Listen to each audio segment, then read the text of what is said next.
میرے معزز مسلمان بزرگوں، عزیز بھائیوں، جمعے کے دن اہل ایمان اللہ کا یہ پیغام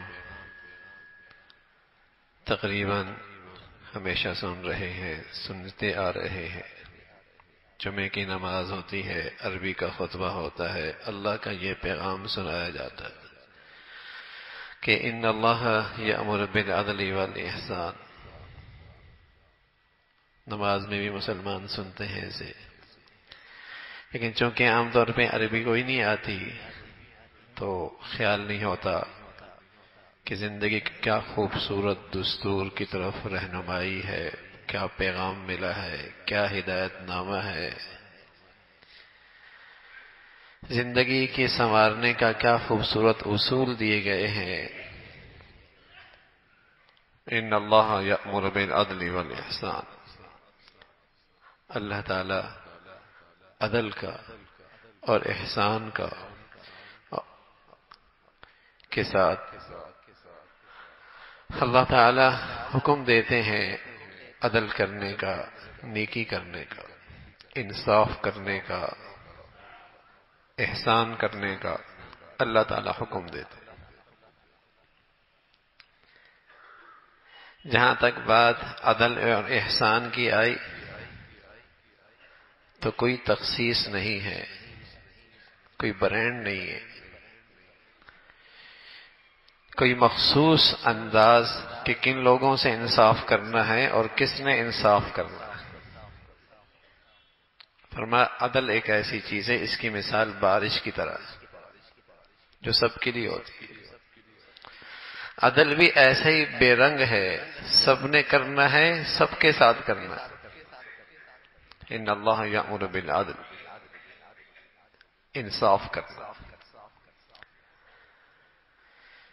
انصاف کیا ہے؟ جتنا بنتا ہے اتنا دے دو، اور احسان یہ ہے کہ جتنا بنتا ہے اس سے بھی زیادہ دے دو۔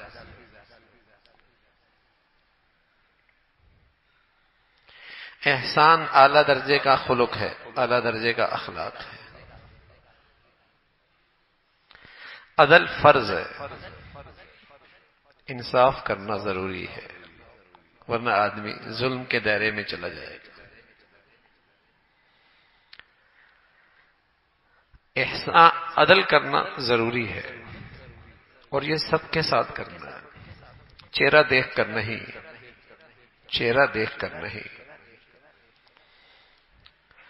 زبان کا ہے، قوم کا ہے، برادری کا ہے، مسلک کا ہے، مذہب کا ہے، اپنا ہے، مفاد ہے، تو اندر تقاضا پیدا ہوتا ہے انصاف کرنے کا۔ اور اگر یہ نہیں ہے تو انصاف مشکل ہو جاتا ہے، قلم نہیں چلتا، فیصلہ نہیں ہو پاتا۔ فرمایا انصاف سب کے ساتھ،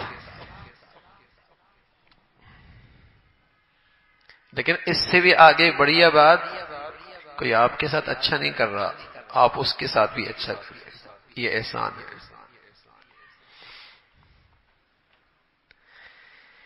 کسی نے آپ کا حق ادا نہیں کیا، آپ آگے بڑھ کے اس کا بھی حق ادا کریں۔ کوئی آپ کسی کا رویہ آپ کے ساتھ انصاف کا نہیں ہے، آپ احسان کر لینا۔ ان اللہ یأمر بالعدل والاحسان، زیادتی اور ناانصافی سے تو ایک گھر نہیں چلتا، معاشرہ کیسے چلے گا؟ زیادتی اور ناانصافی سے تو ایک گھر خوشگوار نہیں ہوتا، ظلم اور زیادتی اور ناانصافی سے معاشرے میں کیسی خوشگواری آئے گی؟ انصاف۔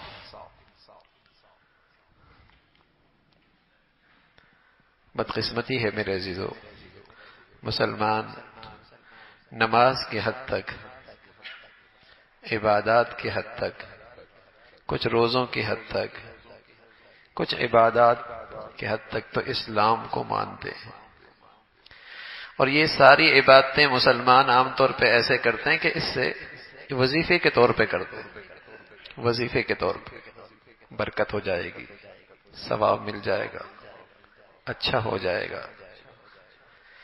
لیکن اسے آج اسلام پر اعتماد نہیں ہے کہ اس سے ہماری مشکلیں بھی حل ہوں گی، اس سے ہماری پریشانیاں بھی ختم ہوں گی، اس سے ہماری ذلت بھی ختم ہوگی، اس سے ہماری رسوائی بھی ختم ہوگی۔ اور جن مسائل سے آج ہم نجی زندگی میں، معاشرتی زندگی میں، قومی زندگی میں جن مسائل سے ہم دوچار ہیں، اگر کوئی نکلنے کی شکل ہے تو اسلام ہے۔ مسلمان کو اس پہ اعتماد نہیں،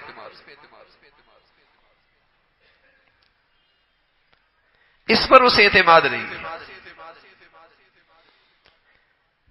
جج بھی ہوگا تو نماز تو پڑھ لے گا، روزہ وہ بھی رکھ لے گا، لیکن اس کا عقیدہ یہ ہو جائے کہ انصاف دوں گا اس جگہ پر بیٹھ کر، اسلام نے جو انصاف کہا ہے وہ دوں گا تو مسئلوں کا حل ہے، ہم ترقی کریں گے، یہ میرا اوپر ذمہ داری ہے، فریضہ ہے، یہ سمجھ میں نہیں آئے گی اس کو۔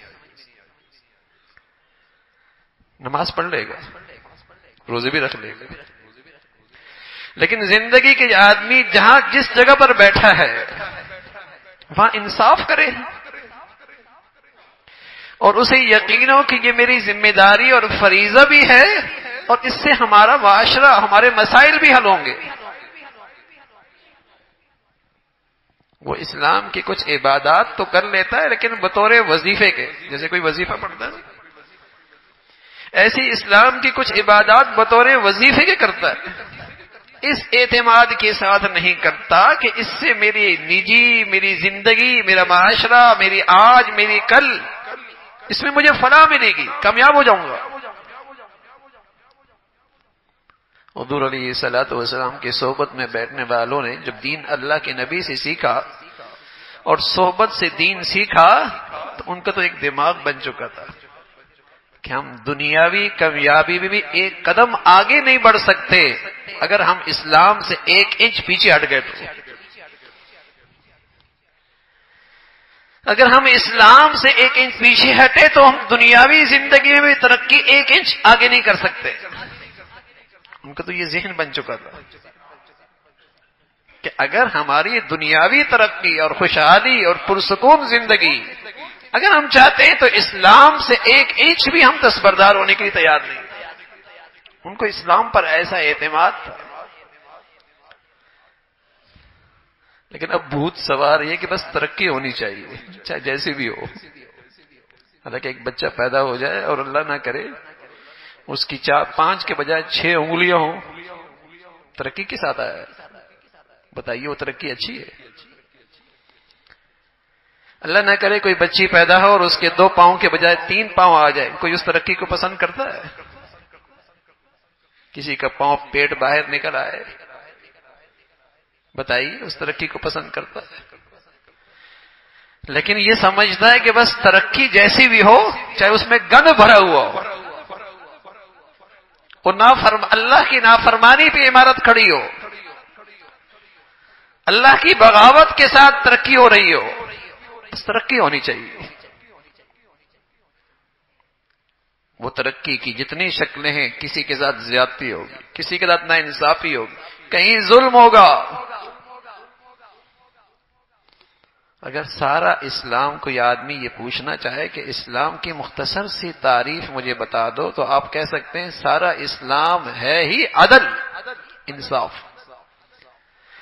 اور اسے ہم 2 خانوں میں تقسیم کر دیں تو اسلام کا مطلب یہ ہے کہ اللہ کے حق میں بھی انصاف، مخلوق کے حق میں بھی انصاف، یہی سارا اسلام۔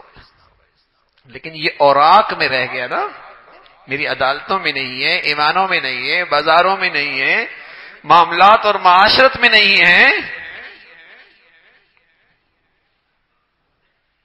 تبھی تو کہیں خوشگواری نہیں ہے۔ عدل، ہر جمعے کو اہل ایمان کیا یہ پیغام ہوتا ہے، ان اللہ یأمر بالعدل والاحسان، اللہ تمہیں حکم دیتے ہیں عدل کرنے کا، اور یہ بھی نہیں کہ عدل مع المسلمین، کہ عدل صرف مسلمانوں سے کرو، عدل صرف اپنوں سے کرو، اپنے ہم مذہب ہم مسلک سے کرو، اپنی ہم زبان ہم برادری سے کرو۔ انصاف سب کے ساتھ ہے۔ انصاف اگر معاشرہ ہے، سوسائٹی ہے، انسانیت ہے، تو پھر انصاف سب کے ساتھ۔ والاحسان، اور احسان بھی سب کے ساتھ، کہ جتنا ہے اتنا دے دیا عدل ہے، جتنا تھا اس سے زیادہ دے دیا احسان ہے. ہاں وَإِيتَاءِ ذِي الْقُرْبَى، سبحان اللہ. اب مخصوص کر دیا. جب بات دینے کی آئی تو فرمایا دو اہل قرابت کو. اب قرابت مختلف انداز کی ہوتی ہے، رشتہ داری کی وجہ سے بھی ہوتی ہے، پڑوس کی وجہ سے بھی ہوتی ہے، برادری کی وجہ سے ہوتی ہے، علاقے کی وجہ سے بھی ہوتی ہے. جب دینے کی بات آئی تو فرمایا اب اہل قرابت کو. لیکن احسان اور عدل یہ سب کے لیے، یہ معاشرے کی سب سے بڑی ضرورت ہے. اس سے معاشرہ نہیں بن سکتا، اس کے بغیر یہ معاشرہ خوشگوار نہیں ہو سکتا، ترقی نہیں کر سکتا. وہاں محبت کی اور خیرخواہی کے جذبات نہیں ہو سکتے. ان اللہ یأمر بالعدل والاحسان، انصاف سب کے ساتھ. ایک شخص آیا کہنے لگا یا رسول اللہ احب ان اکون اعبد الناس، میں سب سے بڑا عبادت گزار بننا چاہتا ہوں، سب سے بڑا. تو آپ نے ایک بات کی، فرمایا احب للناس ما تحب لنفسک، جو اپنے لیے پسند کرتے ہو وہی اپنے بھائی کے لیے پسند کرو. میں سب سے زیادہ عبادت گزار بننا چاہتا ہوں.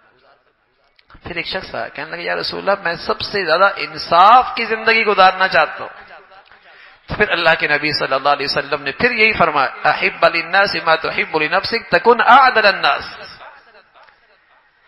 جو رویہ تم اپنے لیے پسند کرتے ہو، جو طرز عمل اپنے لیے پسند ہے، جو اپنے لیے تم چیز، جو انداز، جو معاملہ، جو معاشرت، جو رہن سہن کے طریقے، جو لین دین کے طریقے اپنے لیے پسند ہیں، یہی دوسروں کے لیے اگر تم اپناؤ گے یہی عدل ہے، یہی انصاف ہے، یہی عدل ہے، یہی انصاف ہے.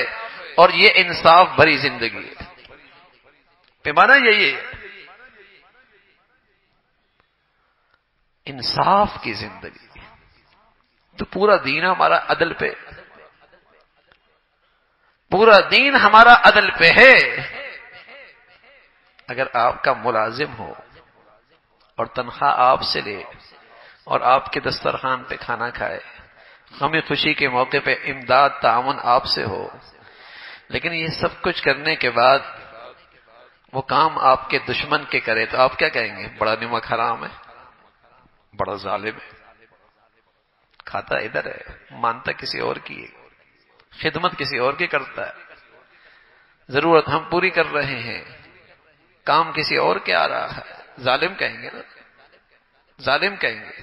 اور میرے عزیزو، اللہ کی نعمتیں ہم پہ برس رہی ہیں، بارش سے زیادہ برس رہی ہیں، نعمتوں کی کوئی حد کوئی نہیں ہے، انگنت نعمتوں کی عطا ہے. اور ان نعمتوں میں رہ کر میں اللہ کے دشمن شیطان کے مانوں تو بتاؤ یہ انصاف کی زندگی ہے؟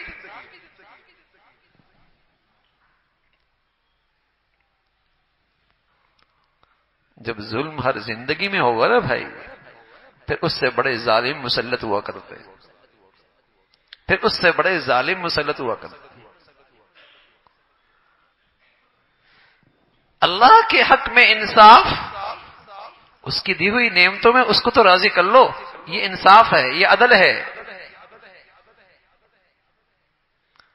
جو اس کا حق ہے اس حق میں کوتاہی نہ کرو، اور جو مخلوق کا حق ہے اس میں انصاف کرو، اس کے اندر بھی کوتاہی نہ ہو. ان اللہ یأمر بالعدل، اللہ تمہیں انصاف کی حکم دیتا ہے.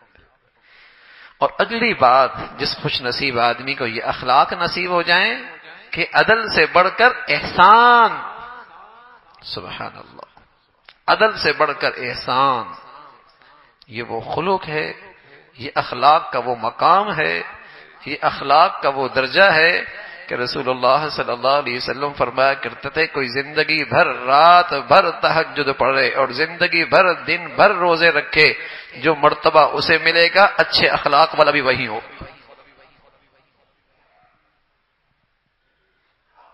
سل من قطع کا، جو توڑے تم جوڑو. واعف عمن ظلمک، جو زیادتی کرے معاف کر دو. واطی من حرمک، اور جو تمہیں نہ دے وہ اسے بھی تم دے دو، اور جو تمہارا حق ادا نہ کرے تم اس کا بھی حق ادا کرو، جو تمہارا خیال نہ رکھے تم اس کا بھی خیال رکھو، سل من قطعک، یہ احسان ہے، یہ احسان ہے۔ اور رسول اللہ صلی اللہ علیہ وسلم فرمایا کرتے تھے احبکم الی احسنکم خلقا، تم میں میرا سب سے پیارا وہ ہے جس کے اخلاق اچھے، جس کے اخلاق اچھے، اور کل قیامت میں میرا سب سے قریبی پڑوسی وہ ہوگا جس کے اخلاق اچھے۔ اثقل شیء فی المیزان الخلق الحسن، جو چیز میزان کے ترازو میں سب سے بھاری ہوگی وہ اچھے اخلاق ہوگا۔ تو اخلاق کا کم از کم درجہ انصاف، زیادتی نہ ہو، کسی کے ساتھ نا انصافی نہ ہو، کہیں ظلم نہ کر بیٹھو، اور اخلاق کا اعلیٰ درجہ احسان، احسان اتنا بنتا ہے زیادہ کر دیا، نہیں دیا اس نے تم بڑھ کے دے دو، کاٹ رہا ہے تم جوڑ لو، توڑنا چاہتا ہے تم ملا دو، سلمان قطعک۔